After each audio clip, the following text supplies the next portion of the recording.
زبان کا. ایک وقفے کے بعد انشاءاللہ مفتی سید زیغم علی گردیزی شاہ صاحب سے ایک بہت ہی ایسا سوال کہ جو شاید آپ کے آس پاس کئی سراؤنڈنگز میں ہوتا ہو.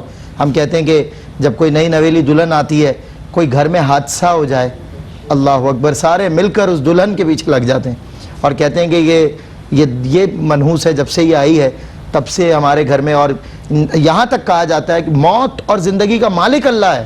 لیکن استغفر اللہ, اس توہم پرستی کے دور سے ہم گزر رہے ہیں کہ اگر کوئی دلہن آتی ہے نئی اور انتقال ہو جائے ان کے بیٹے کا یا اس لڑکی کے شوہر کا, یہ نہیں سوچتے کہ وہ لڑکی بھی بیوہ ہوئی ہے, بلکہ یہ سوچتے ہیں کہ اس لڑکی نے ہمارے بیٹے کو مار دیا, یہ ہمارے بیٹے کو کھا گئی. استغفر اللہ ربی من کل ذنب واتوب الیہ. یعنی آپ کا یہ ایمان بچ گیا ہے کہ اس کو موت اللہ نے نہیں دی, اس لڑکی نے دی ہے, یعنی موت کا مالک اللہ نہیں, یہ لڑکی ہے. استغفر اللہ.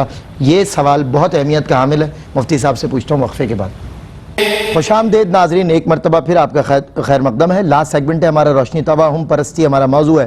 وقفے سے قبل سوال تفصیل سے کر لیا, جواب ملاحظہ فرمائیں. جی حضور. سلمان بھائی, ہم دیگر اقوام کے ساتھ رہتے ہوئے بعض ایسے عقائد و نظریات ہم میں پھیل چکے ہیں کہ جو ہمارے عقائد نہیں ہیں بلکہ دیگر مذاہب کے ماننے والوں کے عقائد و نظریات ہیں. اس میں ایک خواتین سے متعلق ہے, اگر کوئی نئی نویلی دلہن کہیں جاتی ہے, اس گھر میں کوئی بھی حادثہ ہو تو اس سے جوڑ دیا جاتا ہے کہ جتنی بھی آفات ہیں یا جو بھی پریشانی ہے وہ اسی کی وجہ سے. اس کا ایک تو الزامی جواب یہ ہے کہ وہ جو لڑکی ہے, جو عورت ہے, وہ پھر ان سے متعلق یہ عقیدہ رکھے, ان کو جواب دے کہ میں اپنے گھر میں تو بڑی آرام سکون سے رہ رہی تھی, تمہارے گھر میں آتے ہوئے تمہارے گھر میں ہی اتنی منوسیت ہے. یعنی ایک اگر الزام اس پہ, اور جب جواب ہی دینا ہے تو ظاہر ہے اعتراض اگر اس پہ کیا جاتا ہے تو وہ اعتراض کرے کہ میں تو اپنے گھر میں اپنے باپ کے گھر میں شہزادیوں کی طرح رہتی تھی, تمہارے گھر میں یہ سارے معاملات میرے ساتھ. کوئی پیار بھرا جواب دے دیں, کیونکہ آج کل ویسے ہی بڑی تلخیاں ہیں آپس میں رشتوں میں, جس طرح زہر اگلے گی مزید آپ کی. جس طرح آپ نے ایک اسلامی جو عقیدہ ہے نا کہ والقدر خیرہ وشرہ من اللہ تعالی, بے شک, اور موت اور حیات تو اللہ کی طرف سے ہے. اذا جاء اجلہم لا یستأخرون ساعۃ ولا یستقدمون, کہ جب کسی کا اجل وقت مقرر وہ آ جاتا ہے تو اس سے ایک لمحہ بھی آگے پیچھے وہ نہیں ہوتا. صحیح. جو اللہ تعالیٰ کی طرف سے وقت مقرر ہے, جس شخص کے لیے اس گھر میں جو فوتگی ہوئی ہے اس کے انتقال ہونے کا وقت وہی مقرر تھا. کیا اس دلہن نے آ کر اس کا وقت اس میں تبدیلی کی ہے؟ معاذ اللہ. یہ تو اللہ کی طرف سے اس کی موت کا, اس کی پیدائش کا وقت وہ اللہ کی طرف سے مقرر کردہ تھا, جو چند دنوں میں یا چند مہینوں میں وہ پورا ہونے والا تھا, اور اس نے اپنے وقت پر انتقال کیا ہے, اور دلہن کا اس سے کوئی تعلق نہیں ہے.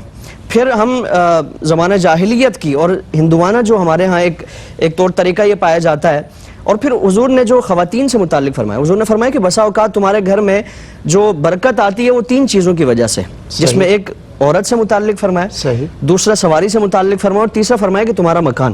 یعنی بسا اوقات تمہارے گھر میں جو برکتیں نازل ہوتی ہیں, تمہارا اچھا گھر ہے, اللہ تعالیٰ اس گھر کی برکت سے, یعنی اس گھر میں قرآن پاک کی تلاوت ہوتی ہے, نمازوں کی ادائیگی کی جاتی ہے, تو اس گھر میں اللہ تعالیٰ کی برکتیں نازل ہوتی ہیں. پھر تمہاری سواری اچھی ہے کہ تمہارے لیے وہ برکت کا باعث ہے, تمہاری بیوی اچھی ہے کہ وہ تمہارے لیے خیر و برکت کا باعث ہے. تو آپ صلی اللہ تعالیٰ علیہ وآلہ وسلم تو خواتین کا جو ازواج ہیں ان کا اسٹیٹس یہ بیان فرما رہے ہیں. اور پھر انتقال کے بعد, یعنی کسی کے شوہر کا انتقال ہو جائے, تو ہمارے ہاں جو دیگر اقوام سے ہم نے ایک عقیدہ لے لیا ہے, ایک نظریہ جو لے لیا ہے کہ اس بیوہ کا پھر جینا دوبارہ کر دیا جاتا ہے. صحیح بات. وہ بلکہ حضور اب وہ پہلے ہی صنف نازک ہے, کمزور ہے, اب وہ اتنی کمزور ہو چکی ہے کہ وہ اپنے آپ کو بالکل ہی لاوارث محسوس کر رہی, بجائے اس کی مدد کر رہی ہے. ہم دیکھیں ایسی خواتین کو شادی بیاہ میں نہیں جانے دیتے کہ اس کا سایہ اگر ہماری بچی پہ پڑے گا. ہمارے بڑے بھائی کی شادی تھی تو ہمارے خاندان کی کچھ خواتین جو بیوہ, تو وہ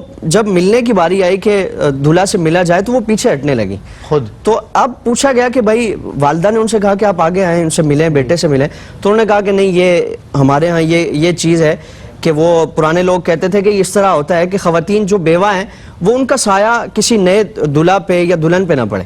تو باقاعدہ بھائی جو انہوں نے اہتمام کے ساتھ ان سے ملاقات کی کہ ایسا کچھ نہیں ہے, اللہ تعالیٰ آپ ہی کی برکت سے, یعنی آپ تو مصائب و علام سے گزرنے والی ہیں, آپ تو آزمائشوں سے گزرنے والی ہیں, آپ کی برکت سے اللہ تعالیٰ ہماری زندگی میں خوشحالی عطا فرمائے. تو پھر اللہ تعالیٰ نے خوشحالی عطا فرمائی, اللہ تعالیٰ نے خوشحالی عطا فرمائی. تو خواتین کے ساتھ یہ سلوک کیا جاتا ہے. ہم حضور کا معاملہ دیکھیں, سید عالم صلی اللہ تعالیٰ علیہ وسلم کی تمام ازواج سوائے سید عائشہ صدیقہ کے تمام ازواج یا تو مطلقہ ہیں یا بیوہ ہیں, اور حضور کی حیات طیبہ میں ان کے ساتھ سلوک کیسا ہے یعنی ہر حضور کی زوجہ یہ خیال فرماتی ہیں کہ شاید سب سے زیادہ آپ صلی اللہ تعالی وسلم مجھ سے محبت فرماتے ہیں، مجھ پر توجہ فرماتے ہیں، مجھ پر شفقت فرماتے ہیں. اور حضور نے بھی کبھی ان کے بیوہ ہونے کی وجہ سے یا ان کے متعلقہ ہونے کی وجہ سے کبھی ان کے ساتھ وہ سلوک نہیں فرمایا، بلکہ انتہائی پیار کے ساتھ، انتہائی شفقت کے ساتھ ان کے ساتھ معاملہ فرمایا، اور یہ کیفیت حضور نے ان کے ساتھ اختیار فرمائی. تو چاہے وہ بیوہ ہے یا اس کا اسٹیٹس کوئی بھی ہے، متعلقہ ہے، وہ اللہ رب العالمین کی مخلوق ہے. اور پھر حضور نے جو اپنی آخری وصیت میں فرمایا تھا، جب حضرت فضل بن عباس فرماتے ہیں کہ میں ملاحظہ کیا کہ حضور کے لبھائے مبارک ہل رہے، کان لگا کر میں نے سننے کی کوشش کی تو حضور نے 3 وصیتیں فرمایا کہ اپنے نمازوں کی پابندی کرنا، اپنے غلاموں کے ساتھ بہتر سلوک کرنا، اور آخری وصیت اور تیسری وصیت فرمائی کہ تم اللہ کی باندیوں کے ساتھ اس نے سلوک کا معاملہ کرنا. یعنی تمہارے گھروں میں یہ جو اللہ تعالیٰ کی طرف سے یہ اللہ نے تمہارے ہاتھوں میں قیدی بنا دیا ان کو، کہ ان کی ساری جو زندگی کے معاملات ہیں وہ تمہارے ہاتھ میں، اور تم پر ان کی قناعت ہے، تم پر ان کا گزر بسر ہے، دار و مدار تم پر ہے. تو فرمایا کہ ان کے معاملات میں اللہ رب العالمین سے ڈرنا. تو اگر کوئی بھی اس طرح کی آفت آتی ہے، پہلے تو اس کے اسباب ڈھونڈے جائیں، شاید اس کے اسباب ہم میں ہی پائے جاتے ہوں. جو آفت آئی ہے، جو مصیبت آئی ہے، شاید ہماری کسی کمزوری کی وجہ سے وہ نقصان ہوا ہو، اور موت اور حیات کا تعلق وہ اس سے نہیں ہے، بلکہ اللہ رب العالمین اس طرح کے معاملات کا مالک ہے، اسی کی طرف سے موت و حیات کے معاملات. بالکل